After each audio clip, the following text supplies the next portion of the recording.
Hello, my name is Luis Alvarado, and on this video, we'll continue talking about the general settings section. So I left on the last video talking about the Google services. So once you set up all of that, or you can talk to us if you need help with that, then we can start setting up the rest of the settings, basically, of the site. Note about the spam keywords here. These are used because some people have asked me. These are used because when somebody's gonna get a review, like a member, you have a member on your site and they're gonna get a review. They might get a message from a visitor, and they assume that it's a client, but it could be spam. So that's where this comes into play. You put words here that are typically used in the spam world. That's why you'll see specific words here that you know that nobody will be writing when they're asking for help or something related to business. So that's why you see something like this. In most cases, there's some specific cases where you will need to remove some of the words for this or for the member to actually get leads. But okay, let's go to general here. A quick dive into this is basically here's the name of the site. Okay, website name, morehere.com. If we actually visit the site, you'll see that if I hover over this, I get more hair. Where it points is more hair. And it's not the logo. Okay, it's just for SEO purposes for the system to actually know that this is the site. The site is actually called more hair.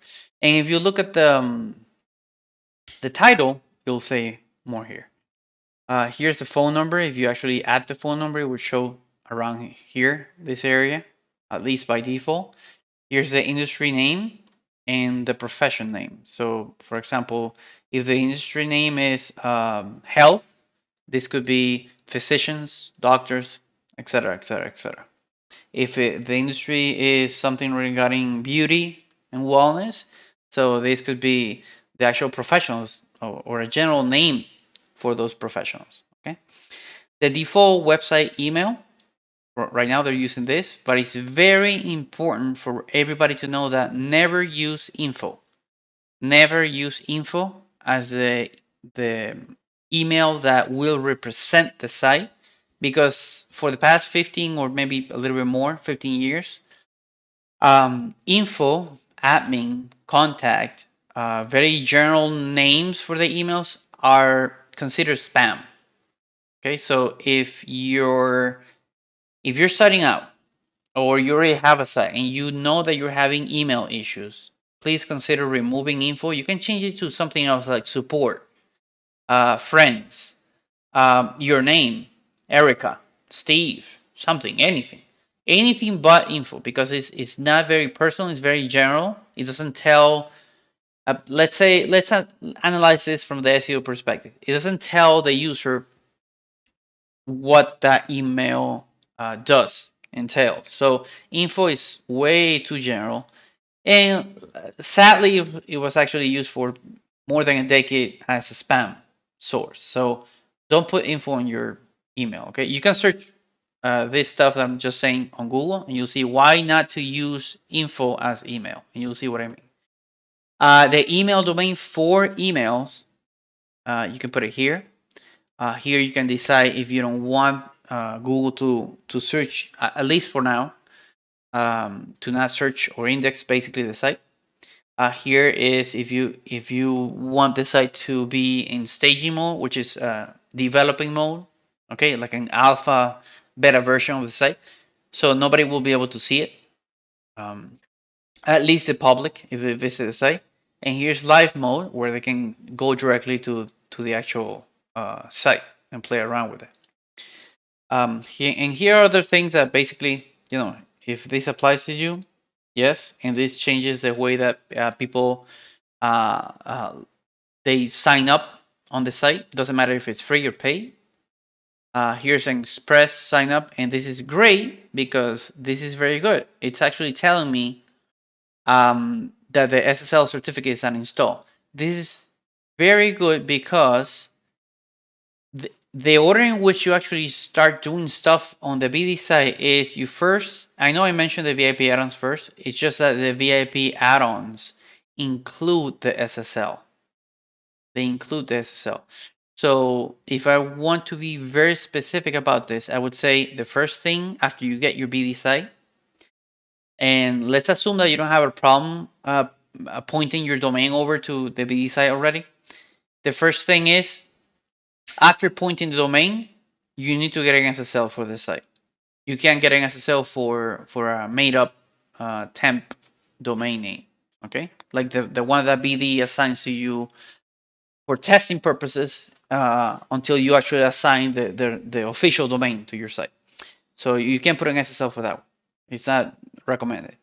Once you do SSL, then you do the Google services. The Google services will not work on your site. It's highly not recommended for you to be assigning the Google services to a non-SSL site, because even though they won't penalize you right away, at least, it currently it gives bad rep to a site that is, even if you're not charging, it's 2021 and you don't have an SSL for your site.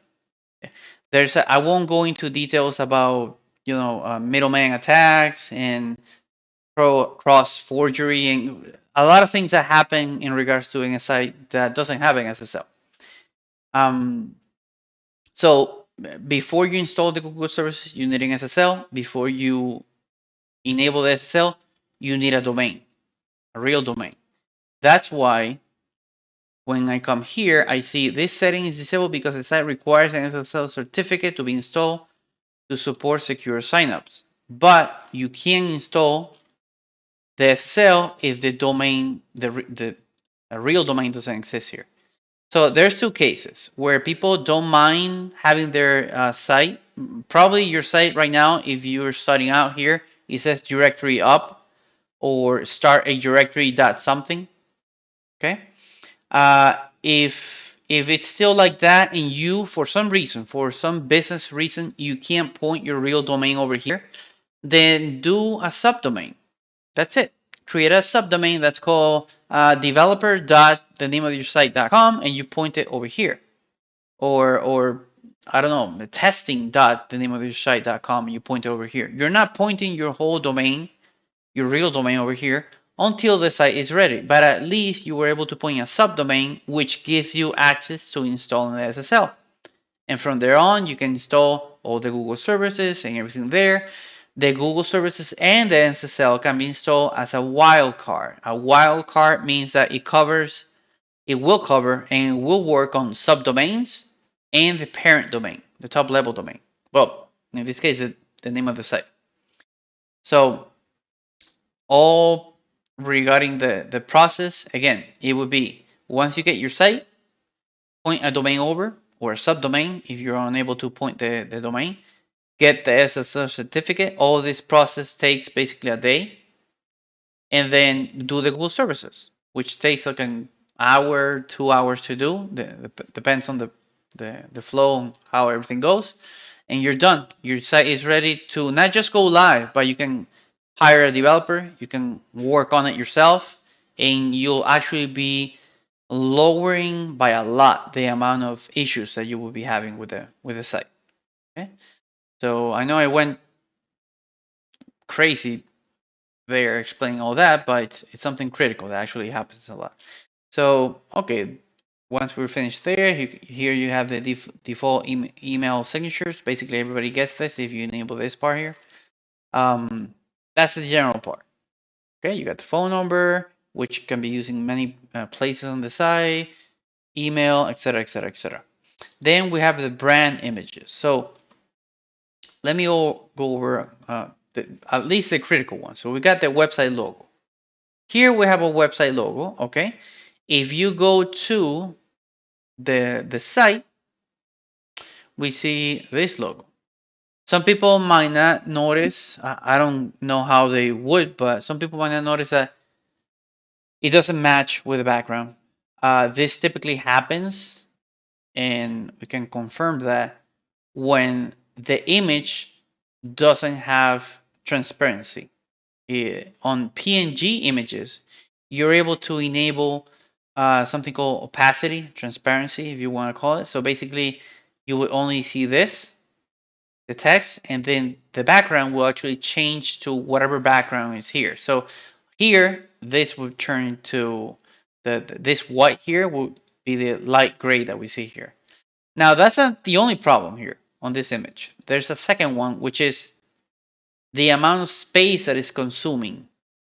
Okay, I normally for SEO purposes and UX, what's called user experience of a site, I always avoid that empty space unless you literally want people to scroll down a little bit more because you want that there. I will remove this part before uploading the image, remove this part, like this top here and top bottom, and that will reduce the amount of the height of the whole header by a lot, basically by half there. And it's better. It's better for the user experience. Okay, and obviously making sure that the image has a transparent background. That's and after you've done that, then you can upload it here and voila. Here's the favicon. The favicon is basically that light bulb. Well, right now you're seeing this one, but if you go to Facebook, it's an F. If you go to I don't know, any CNN, it's like a, I think it's a C or the word CNN or something like that. That's a little icon that shows on the tab of the browser. Okay. Here's the default member photo and member logo for members that don't upload their image. If they don't upload an image and you actually search for them, in the case that they don't have the image, it will show that specific image. Whatever image, this is the one that I'm talking about here. Whatever image that you actually uploaded in these places. Default social media image. This is basically applied to when somebody shares a page here to Facebook or any other. This uses the what's called the Open Graph or the OG standards. So it's something that Facebook, Google, everybody uses. Okay, so you don't have to worry about that. But in the case that you don't have this, it will fall back to the website logo. And then you have others, okay, for the invoice, email template logo. The member batch image is basically used to address that. Let's say that somebody wants to promote themselves on their site or the sites, and they want to share their link to their public listing. There's a once you're logged in as a member, they have access to a specific code where they'll showcase their badge. Hey, I'm a member of morehair.com or something like that. And you got others where if the member was verified, it will show this. If they show in all locations, it will show this. In the case that the member shows in all geographical locations. So that's this part here. Social media. It's where you put all your links. If you're starting out, if you're starting with your business, and you don't have a social media account, on some of these cases, they will look funny. They'll look like this. But once you've gathered enough, for example, subscribers, followers, however you want to mention it, people just joining you in that social media place, then some of these sites like YouTube give you an option to put your company name, okay, in a more professional one, LinkedIn, for example. So instead of facebook.com/morehair and some huge number, it could be just this. That's it. So yeah, these are the main ones that people use. Here, localization is basically it helps with using the search engine on this site. It helps with the timing when somebody posts something, when an event is about to happen, etc., and with other minor things that you'll see over the whole site. So primary country, this is the default country to fall back or recommend to users when they're selecting something around this. Okay. Website time zone, for the time. Display website time zone when publishing a post. Yes, enter custom text, blah, blah, blah. Just in case if I click there, then you can select what you want to show when somebody sees that. So this helps when your site is international, basically. the date format. So basically, US and everybody else. Distance format, again, US, everybody else, most of the time there. Languages that you can select for the for SEO purposes for the system to actually know which language is being used here, and then other options. Okay, locate just in case this one helps with when somebody searches for location here, it shows only on that country or all countries. And you have currency, and you can play around with this. Okay, search settings. This is new, a couple of months there. Here you set which URL is going to be a default search page. So that right now, if at the top of this page, the URL is search results. So here I can change it to something else if I wanted to. Show categories with no members. You're able to set how far you want to see when somebody searches by location, what filters you want to apply. Will they show if they have categories? Yes. Okay, then they'll show. Do they need to complete their profile to show? Yes. There we go. And how do you want to do the postal code? Do they need it? City, country, etc., etc. Is this needed? Will this be applied when there's somebody searching for the like a radius search, basically a location? How do you want to sort members there and all that? And that's it. This basically helps you with how the search results will go and work based on whatever you set up here, and that's how the members will also show. So that's the general settings there. So play around with this. You can get a notion of the things that you can actually do with it, and prepare the site basically for your launch day. Thank you, and think positive.